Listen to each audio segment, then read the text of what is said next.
I struggled with this video and I made some mistakes. So I'm going to watch it with you guys. And instead of redoing anything, I'll just comment or fix certain mistakes. Shall we? Chapter 193, Utopia.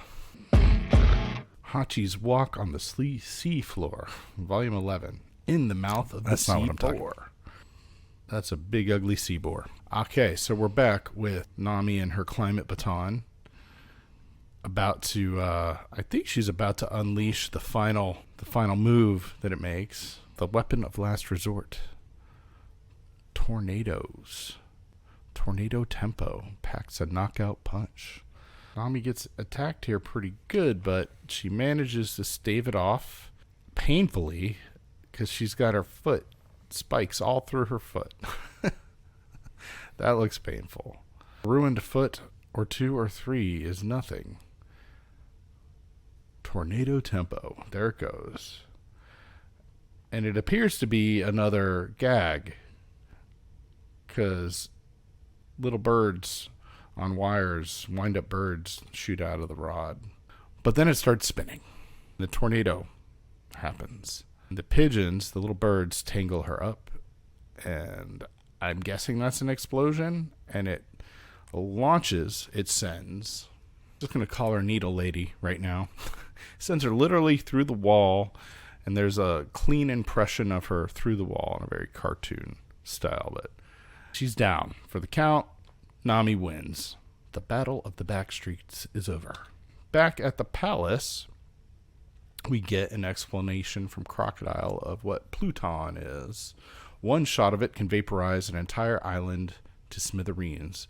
It sounds like we're basically talking about an atomic weapon or something of that ilk, that level. Named for the god of death. It was the most terrible weapon of the ancient world. And it's sleeping somewhere in this kingdom. Wouldn't that be interesting if somehow this is the future of our world after it was decimated by Pluton or atomic weapons? And somehow this is how the, eventually the world came to this reality. Silly idea. Strange thoughts. But that's what he wants. He wants to have the most powerful army. He wants to make it so no one will challenge him. The best way to do that is to openly have a weapon like this that no one else has. A super weapon. He explains his evil plan, of course. And he basically, he admits he needs this so the world government won't be able to stop him, because otherwise they will. The king says he doesn't know where the Pluton is or whether it really exists. Obviously he's heard of it, but so who knows if he's lying? I don't know. Apparently, there's a projectile scheduled to land in the square, the palace square where the royal army is gathered in 30 minutes. So now we got a timer and a threat on the entire royal army and where they are gathered. A special cannonball that will blast a crater 3 miles in diameter. So yes, Crocodile's a bad guy. We know that. All right. Crocodile has another question for the king. Where is the poneglyph recorded? Which is some kind of record of history. King says he'll take him to it. Meanwhile, back on the main streets. Oh yeah, we're back with Mr. One and Sanji here, right? Mr. One, the sword. The sword. All right. Did you catch that? It's Zolo, sir.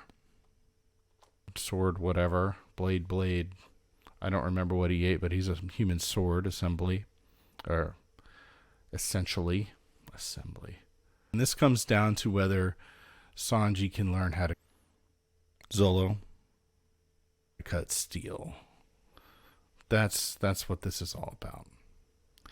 And if he defeats him, that means he will have progressed to being able to do that, since he's not been able to do it thus far.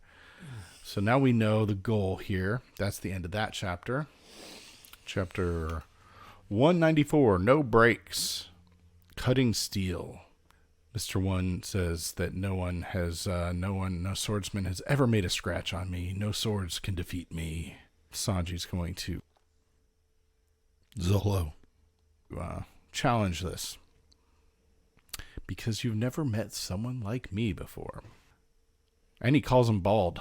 I don't know if anyone else watching this ever watches Asmongold, but that would be an insult to some people. This guy's literally bald. Or close to it. I doubt he cares. So they fight, and they fight, and they fight, and they fight. It's a pretty good fight, but it's a whole lot of fighting. And it's a whole lot of Sanji Zolo continually not being able to do anything. And we have Mr. One splitting a whole building into shards with his fingers. And he collapses the building seemingly on Sanji, and we get a flashback. Zolo. To where Sanji first learns about how one is potentially able to cut steel eventually. His teacher on this says the pinnacle of swordsmanship is the power to protect what one wishes to protect and cut what one wishes to cut. A blade that injures all that it touches isn't really a sword. There are swordsmen in this world who are able to not cut anything. These same swordsmen have the ability to cut through steel. So that's the riddle that Sanji now Zolo has to solve. He is somehow able to lift the chunk of the building that fell pretty much on him, or maybe he caught it in the first place. And dispose of it. And he's got this concept of a sword that doesn't cut anything in his head. And that's the end of the chapter 194. So 195, Mr. Bushido. We have Hachi's Walk on the Seafloor, Volume 12, Cammy the Mermaid, and Starfish Papagoo. New characters. We got the boar in the sort of background. I don't know if he burped them up or something.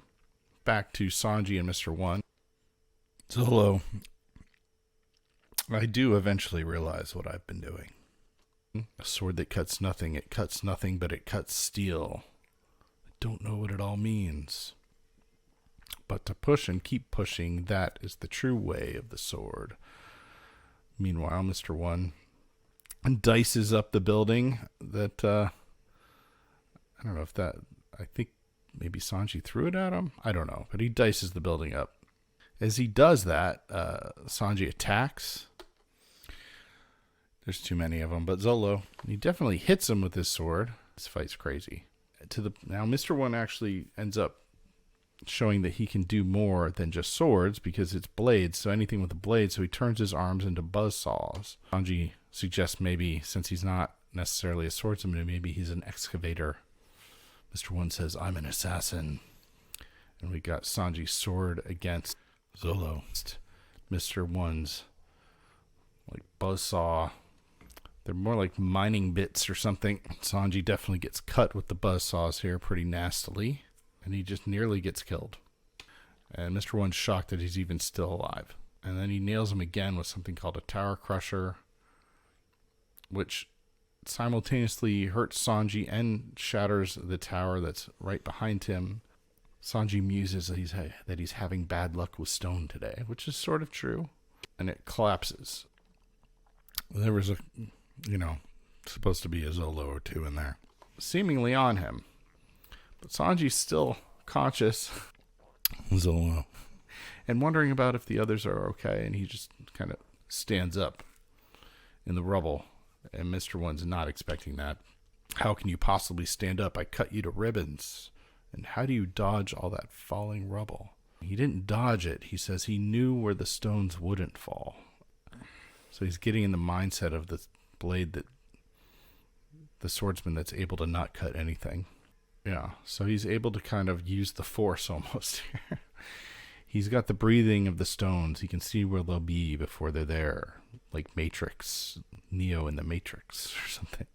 Which is somehow the key to not cut anything Is that like hearing the breathing? Is this the power to cut steel? What do you think? He can hear the breathing of his steel. One sword, one strike, lion strike. Mr. One does another atomic dicer. And Sanji's able, and I'm Zolo. Not totally sure how this exactly works, but he totally cuts him. My thanks, now I'm stronger. Sanji cuts steel. And it's a really, it's a lovely, excellent build up to that. That's the end of the chapter. Chapter 196, 1. Hachi's Walk on the Seafloor, Volume 13. A shadow draws near Hachi, who saves someone who had been eaten by a fish, who had also almost been eaten by a fish. I guess that's the mermaid, and there's the starfish, and there's the boar, like, okay, all right. Something's brewing. Now we're back in the palace. This was the elite royal guards got tired of listening to all this and decided to attack the Kicking Claw Force. They got the gate open as well. That's how they got there. And they're coming to save the king and Princess Vivi. So the problem here is, in order for this force to sort of get to their full power, which is what they're going to need to do this, they take a drink of something called fatal fuel, which gives them only a few minutes to live. So now they're stronger. They've got no reason to hold back, and basically they have to go for it, or they're going to die. They shouldn't have revealed this, though, because the obvious way to beat them then is to avoid actually fighting them until they just die when their time runs out, right? Which is pretty much what I think Crocodile tries to do here. He's like, if you're going to die anyway, why should I bother to fight you? Yeah. I guess Chaka jumps in with his Mutt Fruit Jackal model, howling fangs. Kind of looks like Batman for a second there. And then we move back to Mr. One and Sanji. Zolo, sir. And Mr. One, of course, is like, wow, you improved over the course of this fight. Are you going to cut through Diamond next? Sanji's like, that would be a waste. Zolo, that would be a waste. So, not Sanji. Why do I keep calling him Sanji? Dang, Zolo. So I meant Zolo every time I said Sanji up until now. That's awesome. So yeah, speaking of Sanji, though, we're back with Sanji and Tony Chopper. They're talking about being told that Luffy was dead. They're like, yeah, we don't believe that. How could you believe that? Then we got Nami getting her climate baton untangled and heads for the palace. I think everyone's pretty much headed for the palace at this point. They're basically remembering all the reasons why there's no way Luffy's dead. Meanwhile, it looks like Crocodile has defeated Chaka. We got 25 minutes until explosion. And everything started to converge on the palace. I'm expecting Luffy's return probably soon, because it seems like we're headed that way. But that's the end of these 4 chapters for now. Next ones will be here. Like and subscribe. Peace.